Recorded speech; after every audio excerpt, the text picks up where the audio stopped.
Jesus told St. Faustina, the times of mercy will come to an end and give way to my justice.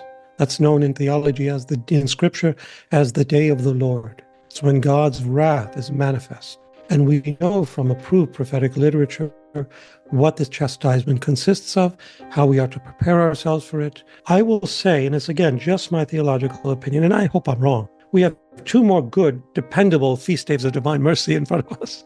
I'm sure there may be 3, 4 more, who knows, maybe even 50. I'm just telling you that in my opinion, based upon what I'm seeing here and reading, is that once things get difficult, things will be so bad you won't be able to go to church. Now, we experienced some of that during COVID, but it's going to be a lot worse the next time.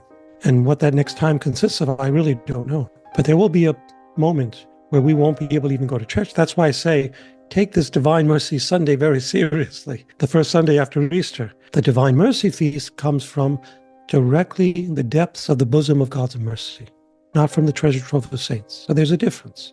And what makes it more difficult to obtain a plenary, meaning a full remission of all sin and punishment from the church's indulgence, is that you have to have a complete detachment from all sin, which is not required for the Divine Mercy plenary indulgence. And one time I recall Padre Pio in the 50s, he was asked by a group of men who accompanied a group of people going to the Porziuncola. It's where St. Francis of Assisi started to build the church. He took the Lord's word seriously, rebuilt my church literally, and then realized that's not what he meant and stopped building it. And he died there. So people go there every year because the church gives a plenary indulgence to those who go to the Porziuncola in Assisi on the feast of St. Francis. Okay. So thousands of souls in the 50s were going there. And when this penitent asked Padre Pio how many received a plenary indulgence, he raised his hand and showed 2 fingers.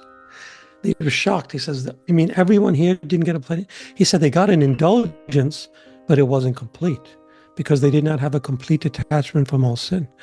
On the Divine Mercy Feast Day, you don't have to have that. All you have to do is be contrite.